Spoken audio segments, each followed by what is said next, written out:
星期日，又係到煲老火靚湯嘅時候。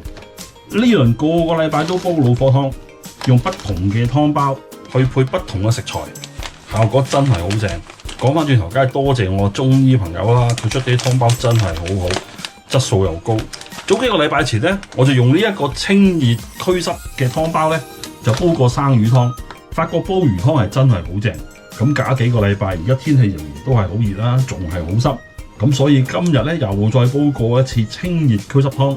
今次我就諗住煲魚頭啊，大魚頭，咁亦都係買一嚿豬展骨。咁我就會用豬展骨同埋呢一個湯呢，就做個底，熬咗一煲已經夠晒老火嘅湯。然後呢，我就會去整個魚頭，煎一煎個魚頭之後，跟住就用個湯去煮一煮個魚頭。魚頭又唔想煲太耐啊，一煲太耐散晒，冇嘢好食。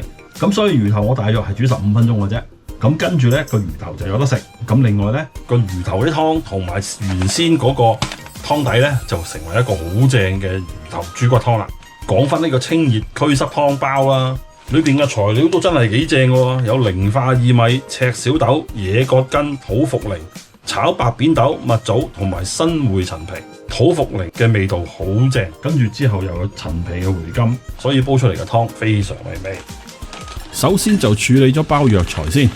每一次我整呢啲咁樣嘅老火湯，我都係咁講噶啦，可以成包藥材擺晒落個煲度煲嘅，但係我就奄尖啲，所以揾一個呢啲煲魚湯嘅袋呢，就將啲煲完湯之後基本上都唔會食嘅藥材呢，就袋起佢，方便啊嘛，到時一袋可以拎走。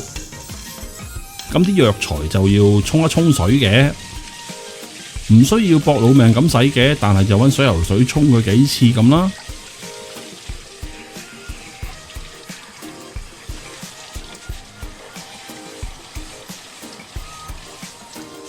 揾一個大約可以擺到6公升水度嘅湯煲，好似呢啲咁嘅 size 就差唔多噶啦。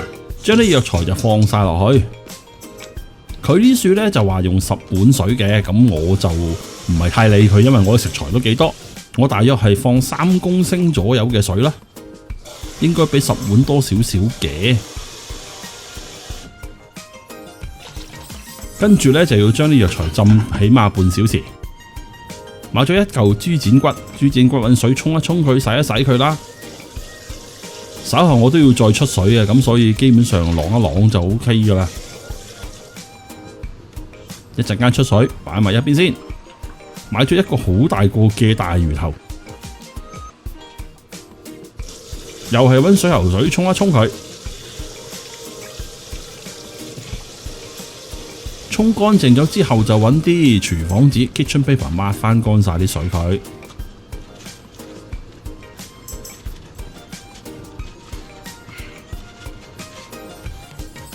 灑少少鹽上個魚頭度，然後呢就將佢擺翻入雪櫃先，到煮嘅時候先拎出嚟，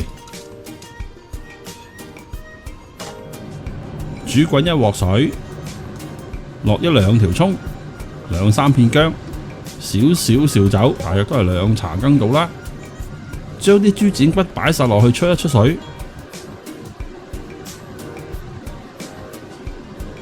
煮到佢滾就可以噶啦。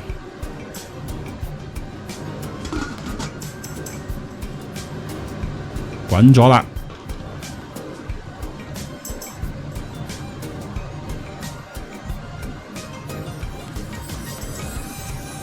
跟住就拎啲豬展骨嚟沖個凍水涼，揾水喉水去沖一沖佢，洗翻乾淨佢。洗完之後呢，就每一嚿都揾呢個廚房紙抹翻乾晒水佢，跟住擺埋一邊備用。啲藥材浸咗半小時，咁就可以開火煮佢噶啦。煮滾佢先，滾咗啦。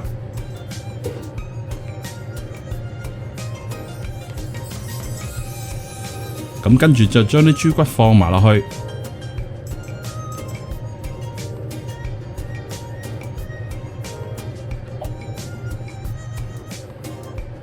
放晒落去之後就要等佢大滾，一大滾之後呢，就可以較細火。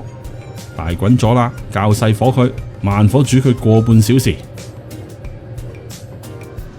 啲湯就煮足個半小時，呢個時候呢，就燒熱一隻鑊，落啲油，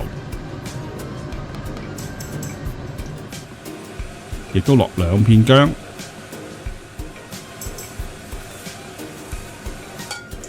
等啲薑嘅香味走落啲油度，然之後就放個魚頭落去煎。放咗落去之後就唔好喐佢咯，每一邊呢都可能要煎5到10分鐘㗎，直至到輕輕撥一撥佢喐得呢，咁就可以反啦。如果唔喐得嘅，唔好搞佢住，用中火煎佢嘅啫。煎咗大約都係5到10分鐘左右啦，咁就可以反一反佢啦。呢一邊亦都係煎翻佢5到10分鐘左右。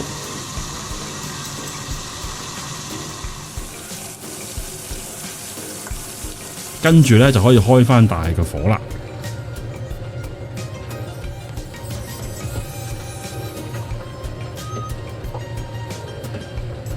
開大一火之後呢，就滗啲湯落去個魚頭度，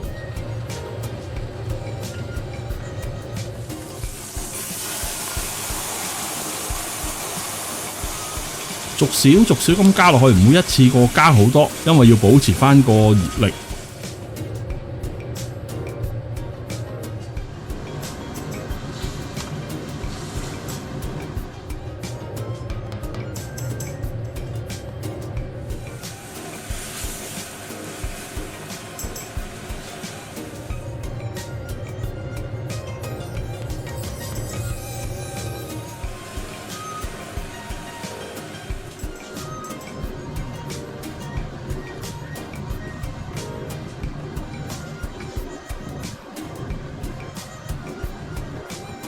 落湯落到大約可以浸到80%到嘅魚頭呢，就差唔多噶啦。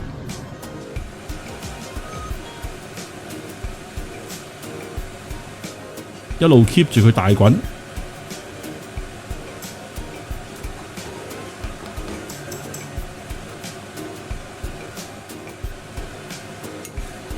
然後呢，就可以將個魚頭呢移落去煲湯度啦。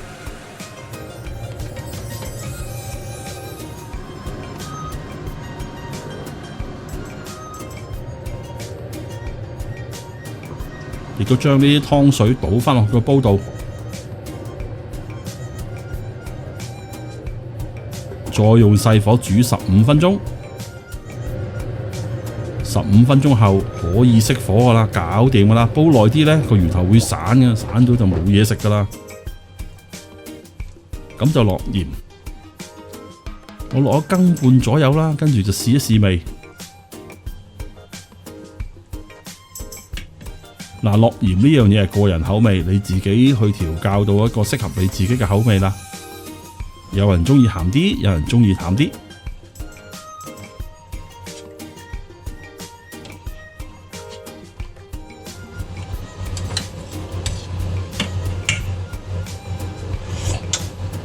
哇，超級正！跟住呢，就將個魚頭撈起佢。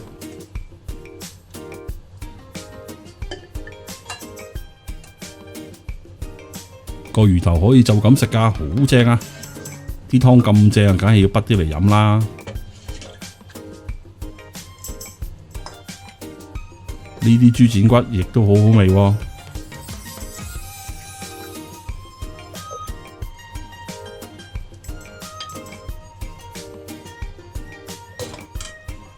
係咪好正呢？如果中意食魚韻嘅，肯定中意呢個湯，因為個魚頭仲係好正，可以有得選。另外呢個湯嘅土茯苓嘅味道非常之濃郁，加埋有陳皮嘅回甘，同埋先前煲啲魚頭嘅魚頭鮮味，係一個好正嘅湯水。好啦，我要食飯兼飲湯啦，拜拜。